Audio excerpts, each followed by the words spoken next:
Hey, what is going on, guys, and welcome back to another DC Dual Force video. Today we are going to be playing a Batman Who Laughs with Zatanna deck. I think there are a bunch of good pairs for Batman Who Laughs, and today I wanted to try out Zatanna and see how magic really influenced him. After playtesting this deck a bunch, it seems to work really well and have some decent synergies between the green and the orange cards. I would definitely have to say, though, our biggest combination is going to be Carapax, Batman Who Laughs, and Ares. Using all those cards in our leader's ability, our board state becomes very strong. As always, if you guys want this deck, it will be down in the description for you guys to copy. With all that being said, let's jump right into our games. Alright guys, our first matchup is going to be against the Flash and Harley Quinn. This is a typical bot deck that's used, so I've seen pretty much all the combination of cards that this deck pretty much has to offer. So this should be a little interesting. They do get to go first, which means we'll get first charge on leaders. It's kind of nice going in a spells deck.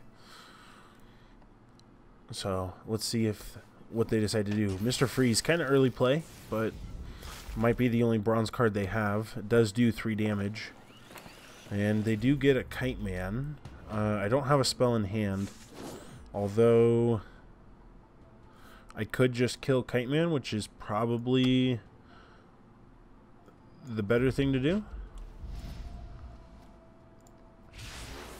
And we'll play Skeets early in hopes that we can actually use him. I really want to draw those gold cards if possible, because that in combination with Batman Who Laughs ability, giving it Chaotic and Flurry, can be really strong.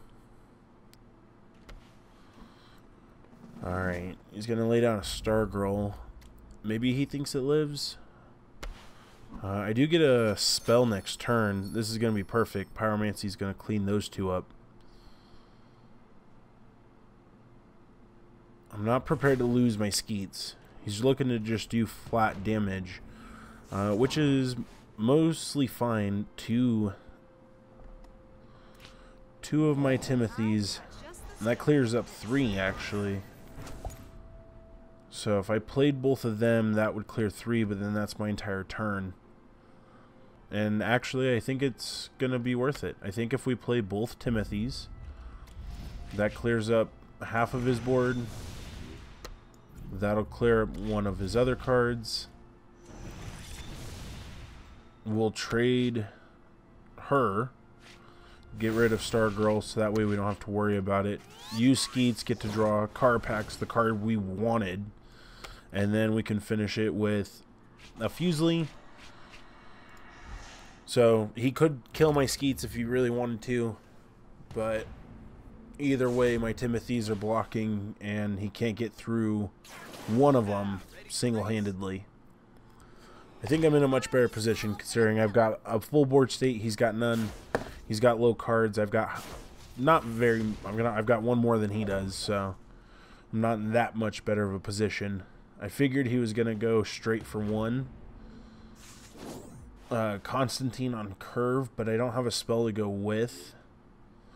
Unfortunately, I guess the best thing to do would be to play John. I don't want to use my Joker's ability yet because I want to use it on Carapax. So we'll start off with Skeet, see what we draw. Ares adds more Chaotic, which is exactly what we want. And both of these cards don't need to be played right now because he doesn't have a board state. But I've got John protecting my bat, so he's going to have to take 4 damage at least twice to the Flash, or once. He's going to make a full pass. He's filling up his hand again. Joker's Toxin. So just with what's on the board, I can kill the Flash.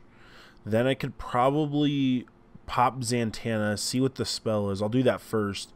And if it's a good spell, I can use it and actually buff everybody, which might change my math a little bit. It would change my math a little bit, depending on what it is. So let's see what she gives us.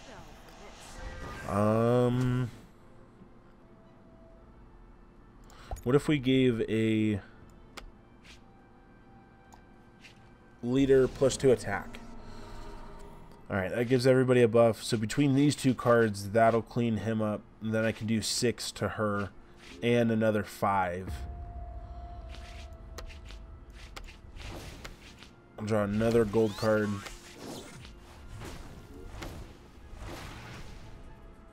And I'm pretty sure this game's going to wrap up pretty quickly.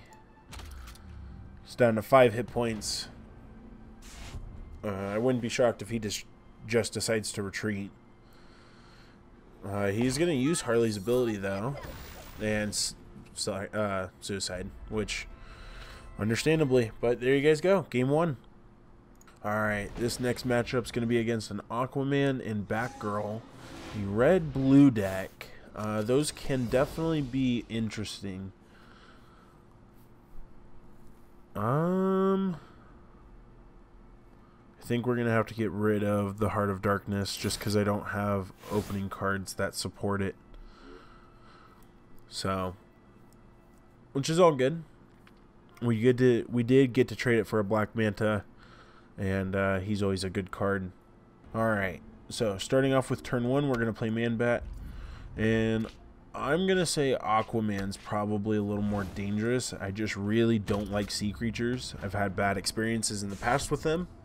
So he's going to have to go down first.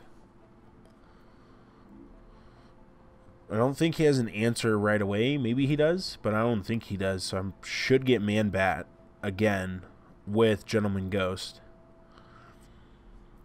Blue does have a way of answering Gentleman Ghost, so I don't think he'll live long, but we'll have to see.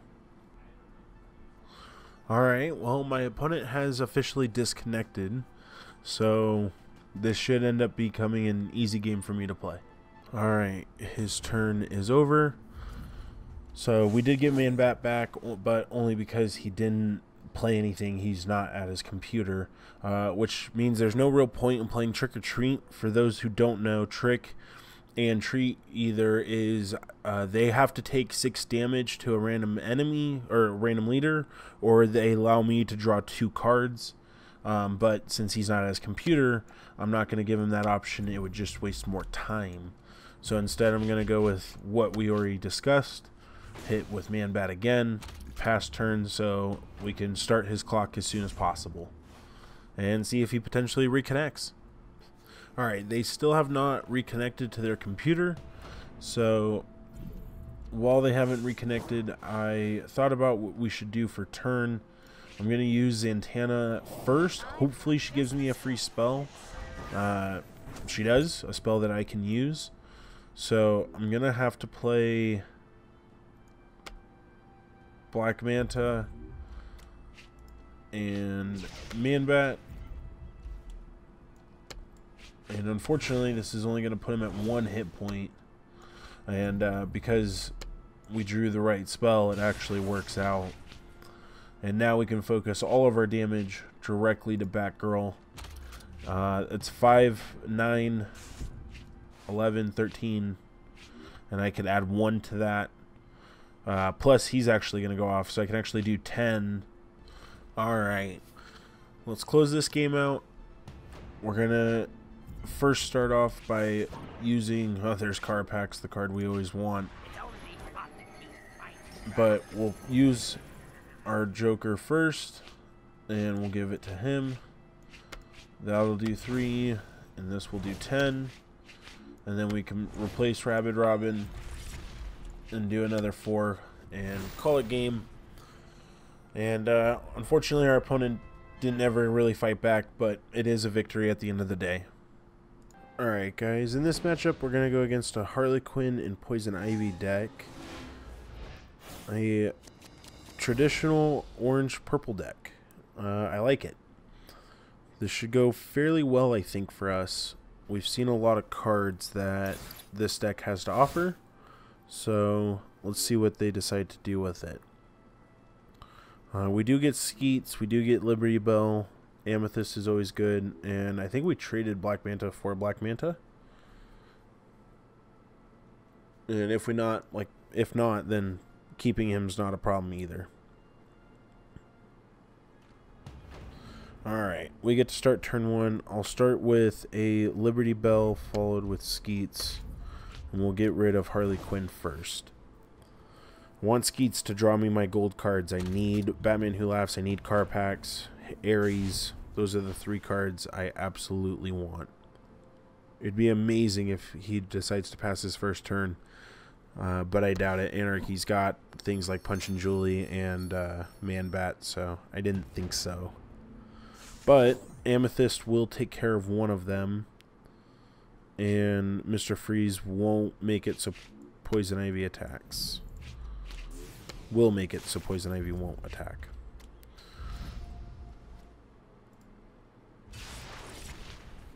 We'll go ahead and clear up here. Keep punching into her. Ares is a good start. Now you just need Carpex and the Batman Who Laughs. That's basically the synergy of this deck, but green allows me to have Skeets, which allows me to get to my gold cards. So that's why we decided to go with Zatanna. He's going to trade into Liberty Bell. I do 5-6 damage next turn, and I do more than that with Black Manta, so unfortunately you lose Harley. You can draw 2 cards. Perfectly fine. And funny enough, I'll get my Liberty Bell back. Trade. And then we'll put Black Manta down.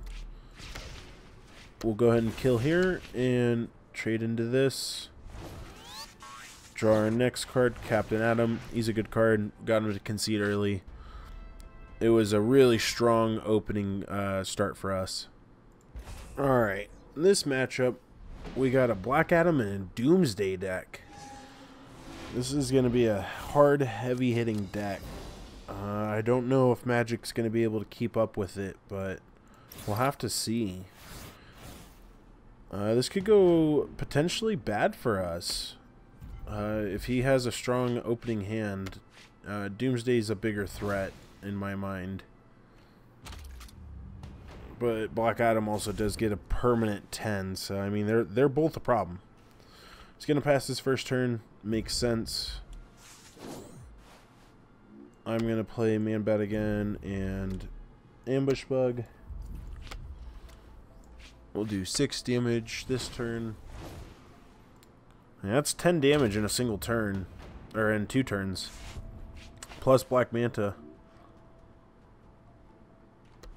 Okay, the mask, that's not gonna live.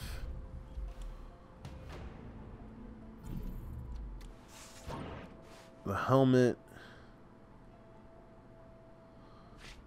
Alright, let's use Zatanna first. Zatanna is gonna give a friendly recruit +3 attack. That's definitely what I want. Now that I'm holding a spell, do I want to use Timothy? And Ambush Bug? I think so. And then I play Black Manta.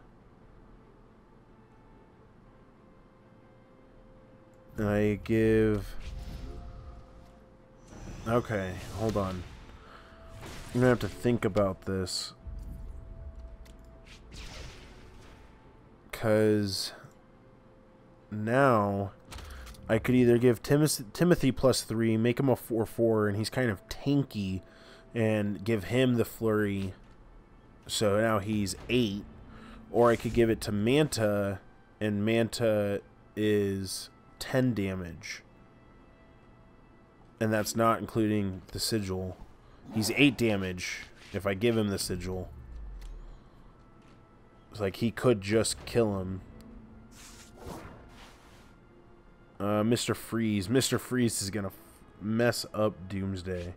I've played 1 spell this game. That would be spell number 2.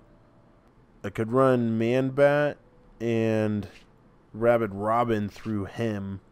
I think that's what we should do. Okay. So let's run Man-Bat, Rabid Robin. We're going to give it to Black Manta. We're going to clean here. give him +3. Now he could just kill him. He kills him. And now we give him to Black Adam. I don't think Black Adam's going to have a way to answer. So now we play the Helmet of Fate,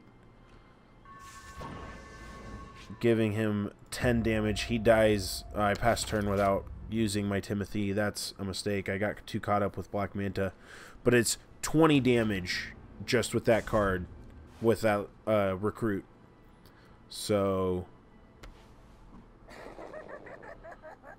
you're not going to protect? Okay. But Grid only does 3 damage. Okay. Now, I need a way of getting rid of him. And I basically could win this turn. He does it to a random recruit, though. Alright, we're going to take the Demon Lord. Now we got to think. I only have 1 spell in hand, so he's not going to flip. I could get lucky and just win this turn if he randomly attacks into Grid and into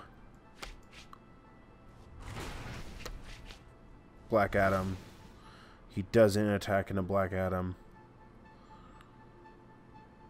So instead, we'll do 5 damage. And we'll do another 8 damage. Alright, he's actually at 4 hit points.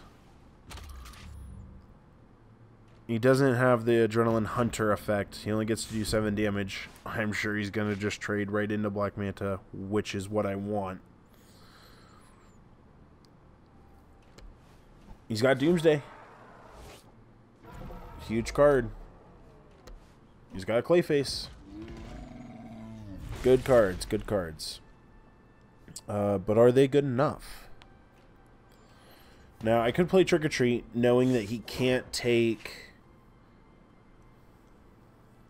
Knowing that he can't take 6 damage. I still have, like, full life and everything, so maybe I just play Madam, and I go for more spells. Or, I mean, if I end up playing Trick or Treat, he's gonna let me draw more, and I think I need to draw more. And then we need to kind of fix up this board a little bit. So we'll be able to trade into Doomsday, and he's gonna take 4. And Rabid Robin wins the game. Because Rabid Robin comes with Hunter. So it's game over. And I don't know if he realizes it yet. There's Skeets. I'll give him a laughing emoji. Doomsday comes back down as a 12. Right? 12, 14? Yeah, as a 12. Do 15 damage.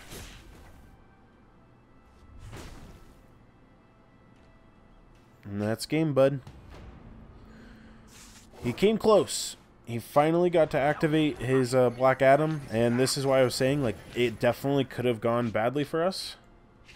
But I was able to get Doomsday off the table before he was even able to use his ability, and I think that's why we were able to win that game. Well, once again, there you guys have it. We had some pretty successful games tonight.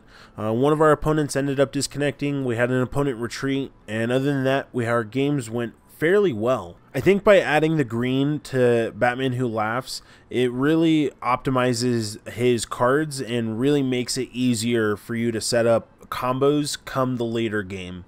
For those of you that haven't found a deck using this leader yet, I would highly recommend throwing this deck together. It definitely works, and it has a very high consistency. Like I said at the beginning of the video, it's in the description. Feel free to copy it and try it out for yourselves. And also, let me know what you guys thought about this deck down in the comments.